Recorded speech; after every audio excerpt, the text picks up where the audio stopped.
Welcome back to our continuing exposition of the book of Isaiah. Isaiah's message can be summarized with three themes, one for each main section. Chapters 1 through 39, retribution, 40 to 55, restoration, and 56 to 66, righteousness. In chapters 1 through 39, Isaiah rebukes Judah for their covenant violations, specifically their misplaced trust in sacrificial gifts, abundant goods, self-made glory, and allying groups. He warns of God's coming judgment on all of his enemies, his people, and his world, though he gives a hope for restoration under the rule of an ideal David. Isaiah 40 opens with these words, "Comfort, comfort my people, says your God. Speak tenderly to Jerusalem and cry to her that her term of service has ended, that her iniquity is pardoned, that she has received from Adonai's hand double for all of her sin." Having just finished 39 chapters of repeated rebuke, foretelling Judah's imminent retribution, these verses are jarring.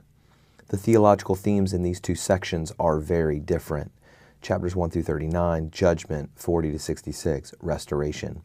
For this reason, some scholars believe that Isaiah 40 to 66 was written by a different person in a different period. In addition to such different theological themes, many scholars point to the different life situation addressed in these chapters. In chapters 1 through 39, Isaiah speaks to a pre-exilic audience facing God's imminent judgment for their continuing rebellion. However, Isaiah 40 to 66 addresses the exiles in Babylon. God's prophet shows an awareness of Mesopotamian religion, even naming the Persian ruler Cyrus, who ultimately defeats Babylon and allows God's people to return to their homeland. For this reason, many scholars question what purpose such writing would serve for Isaiah's 8th century audience. Instead, they suggest that a later author composed the second part of the book. However, until the medieval period, Jewish and Christian scholars viewed Isaiah as a single document written by one author. Second, there's no external evidence implying another author. There's only one superscription, and our earliest manuscripts of Isaiah from the Dead Sea Scrolls show no division. In fact, when Jesus quotes from Isaiah, he attributes verses from both sections to the same individual. Third, the shift in sequence in chapters 36 to 39 show an intentional connection between the prophecy of exile in chapter 39 and the message to the exiles in 40 to 66, supporting the book's unity. Fourth, two key themes are found throughout the entire book: Isaiah's favorite designation for God as the Holy One of Israel, and the theme of the ideal Davidic ruler. Finally, the key evidence given to prove Adonai's sovereignty over idols surrounds the foretelling of Israel's restoration, including the naming of Cyrus. Attributing these chapters to another later author undercuts the main argument. So although this issue is debated even among evangelicals, we will speak about Isaiah as the author of the entire book. Turning our attention to chapters 40 to 55, Isaiah speaks to the future exiles. He proclaims God's sovereignty and superiority shown in his prophecy of salvation through his chosen servants. These chapters can be divided into two main sections, chapters 40 to 48 and 49 to 55. Though both sections highlight Israel's coming salvation, the former stresses God's sovereignty, while the later focuses on God's servant. As we mentioned previously, God opens in chapter 40 with a note of comfort to his people. Their exile and suffering are over. He's coming to lead them back home. They can be sure of it. His word is certain. He will care for his people, ruling and regathering them. There is none like him, sovereign over his creation, so his people can find their strength in him. He vows to strengthen, save, and sustain his people. As proof for his sovereignty, he opens and closes chapter 41 by foretelling the rise of Cyrus, first as one who is stirred up from the east, and last as one who is stirred up from the north, both describing Mesopotamia and the route one would take from Mesopotamia to come to Israel. But for the ultimate purpose, he gives the purpose that his people may know that the hand of Adonai has done it. In chapter 42, he reveals a deliverer known as my servant. The identity of this figure is greatly debated. Though the previous context centered on Cyrus, and later chapters apply similar titles to him as God's shepherd and Anointed One, God's Mashiach. Their depictions are different. Cyrus is described as a violent conqueror, while the servant is here depicted as meek. Others suggest that this figure is a personification of national Israel. Certainly there is much overlap in the terminology. For both, God chooses, calls, upholds, and grasps their hand. But God's servant delivers the blind. And in the same chapter, Israel, national Israel, is depicted as blind and in need of deliverance. So it seems best to view the servant as an individual. And like the ideal David mentioned earlier in chapter 11, the servant is also a spirit-filled deliverer, bringing God's justice to the nations, fulfilling God's salvific mission to the nations to show His glory and His supremacy over idols. He says, "My glory I will give to no other." The remaining chapters of this section highlight Israel's salvation and God's sovereignty. In parallel panels, God depicts Israel's coming restoration in terms of a second Exodus. Despite their spiritual blindness, which led to their exile, God promises to redeem His people, assuring them by His ability to predict and bring things to pass. Again, foretelling the rise of Cyrus, this time by name, as His instrument of redemption, He calls all people to come to Him. He says, "Turn in faith now, or bow the knee later." In chapters 46 to 48, Adonai taunts idols, describing them as things that are carried, and He taunts also those who worship them. He calls for His people to trust in Him, the one who has carried them in the past and will deliver them in the future.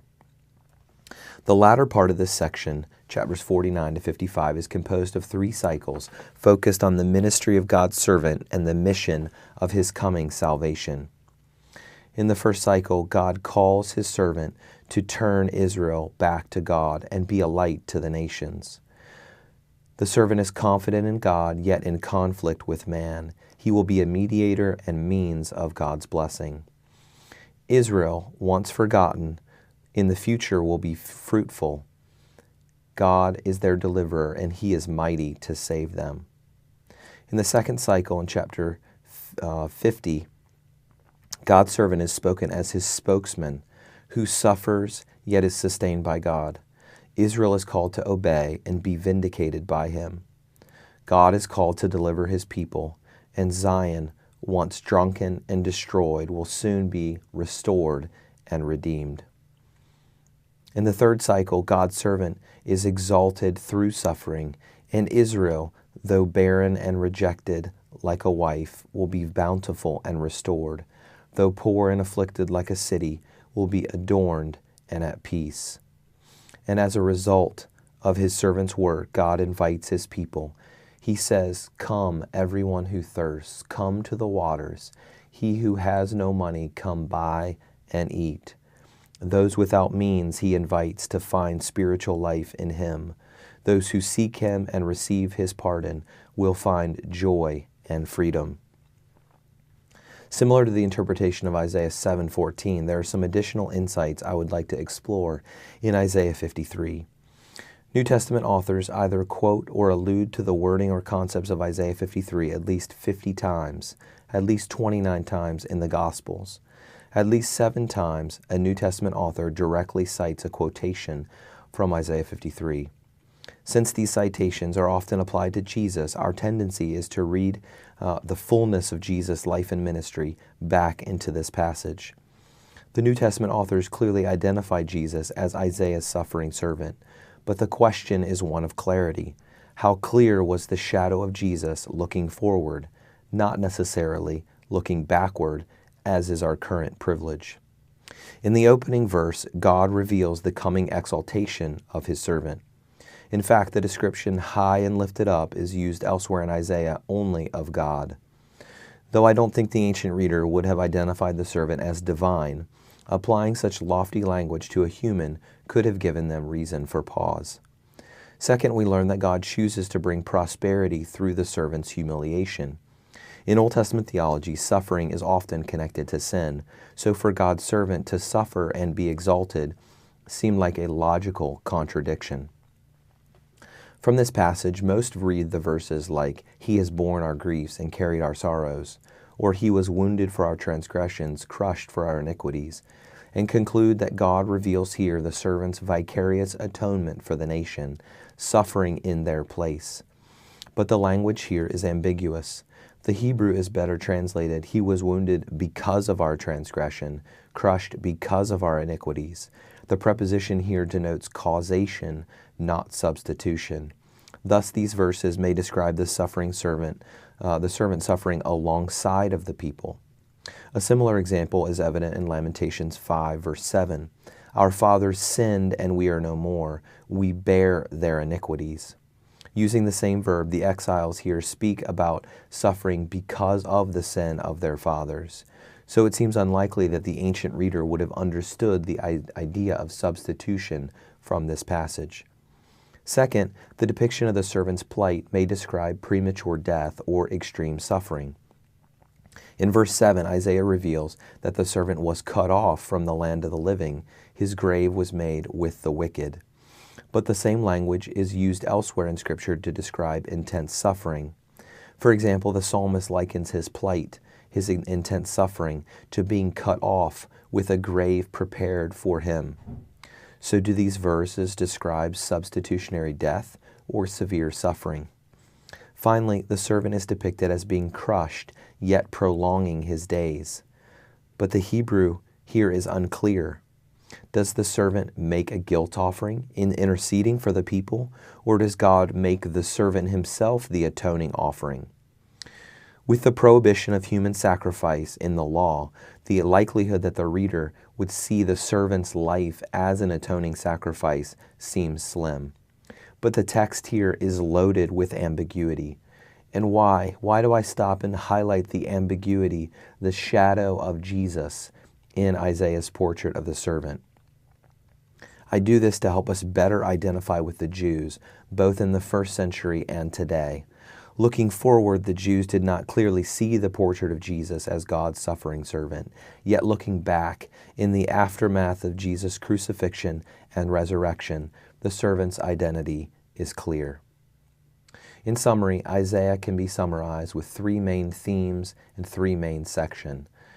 Chapters 1 through 39, retribution. Chapters 40 to 55, restoration. Chapters 56 to 66, righteousness. In the first section, Isaiah rebukes Judah for their covenant violations, specifically their misplaced trust, and he warns them of coming judgment, specifically judgment on his people, but also his world. Chapters 40 to 55, he speaks to future exiles in Babylon, and he proclaims God's sovereignty and superiority, shown through his foretelling of salvation through his chosen servants. In chapters 56 to 66, he urges the people to pursue right living. In our final lecture, we will discuss Isaiah 56 to 66 and God's admonition that his people pursue right living.